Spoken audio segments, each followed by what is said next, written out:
नमस्कार। कभी सोचा है कि कुछ लोग इतने मुश्किल हालातों में भी इतने शांत कैसे रह लेते हैं? हो सकता है इसका जवाब माइंडफुलनेस में छिपा हो। तो आज चलिए इसी कमाल के कॉन्सेप्ट की गहराई में उतरते हैं और देखते हैं कि ये हमारी जिंदगी को कैसे बदल सकता है। जब भी कोई माइंडफुलनेस की बात करता है तो दिमाग में यही सारे शब्द घूमते हैं, है ना? ध्यान, स्वास्थ्य, शांति, खुशी। ऐसा लगता है जैसे शब्दों का कोई उलझा हुआ जाल हो। पर घबराइए मत, इस पड़ताल के आखिर तक हम देखेंगे कि ये जाल नहीं बल्कि असल में एक पूरा का पूरा नक्शा है। तो चलिए शुरू करते हैं। तो सबसे पहला और सबसे बड़ा सवाल, आखिर ये माइंडफुलनेस है क्या चीज़? चलिए इसकी परिभाषा से ही शुरुआत करते हैं। तो ये एक मेंटल स्टेट है।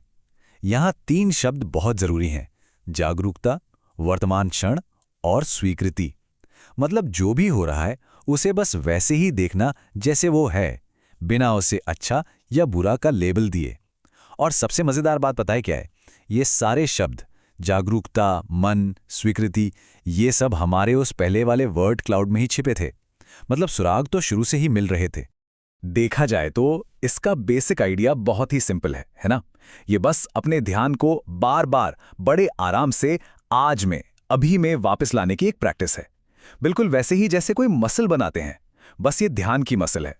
कोई जादू टोना नहीं है, सिर्फ प्रैक्टिस है। ठीक है, पर ये जो मेंटल फोकस है, इसका हमारे शरीर से क्या लेना देना? क्या ये सब बस दिमाग में ही होता है? नहीं, बिल्कुल नहीं। चलिए मन और शरीर के इस कमाल के कनेक्शन को समझते हैं। माइंडफुलनेस का मतलब सिर्फ चुपचाप बैठना नहीं है, ये हमारे शरीर से बहुत गहराई से जुड़ा है। योग, सांसों पर ध्यान देना, एक्सरसाइज और यहाँ तक कि एक अच्छी नींद लेना, ये सब माइंडफुलनेस को प्रैक्टिस करने के ही तरीके हैं। और याद है, ये सारे शब्द योग, स्वास्थ्य, श्वास, ये सब उस पहली तस्वीर में थे जो हमें इस कनेक्शन का इशारा दे रहे थे। और यही तो असली लक्ष्य है, मन और शरीर के बीच एक बैलेंस बनाना, एक ऐसा तालमेल जहां दोनों एक दूसरे को सपोर्ट करें, बिल्कुल एक टीम की तरह। अच्छा, तो जब मन और शरीर में बैलेंस होता है तो जाहिर है इसका असर हमारे इमोशंस पर भी पड़ेगा। तो इसके इमोशनल फायदे क्या हैं? ये हमारे महसूस करने के तरीके को कैसे बदलता है? माइंडफुलनेस की प्रैक्टिस से आनंद, शांति और खुशी जैसी फीलिंग्स को महसूस करना आसान हो जाता है। ये अंदर से एक शांत और दयालु माहौल बनाने जैसा है। और फिर से, ये कोई नए आइडियाज नहीं है, ये सब तो उसी वर्ड क्लाउड में थे, बस हमारे देखने का इंतजार कर रहे थे। अब यहां एक बहुत ही दिलचस्प कॉन्सेप्ट है, स्वीकृति यानी एक्सेप्टेंस। यही तो बुनियाद है। इसका मतलब हार मान लेना नहीं है, इसका मतलब है अपनी भावनाओं से लड़ना बंद कर देना। सच्ची इमोशनल शांति उन्हें जज किए बिना वैसे ही स्वीकार करने से मिलती है जैसी वो हैं। और ये एक बहुत बड़ा बदलाव है। तो हमने क्या और क्यों ये तो समझ लिया, अब आते हैं कैसे पर। देखते हैं कि इसे एक प्रैक्टिकल आदत कैसे बनाया जाए, क्योंकि जानना एक बात है और करना बिल्कुल दूसरी। रास्ता बहुत सीधा सादा हो सकता है। अक्सर इसकी शुरुआत होती है फोकस करने के लिए कोई एक चीज ढूंढने से, जैसे कि अपनी सांस। फिर उसी श्वास को एक एंकर की तरह इस्तेमाल करना ताकि हम आज में, अभी में टिके रहें। और बस यही 2 कदम ध्यान या मेडिटेशन की नींव बन जाते हैं। ये उतना भी मुश्किल नहीं है जितना सुनने में लगता है।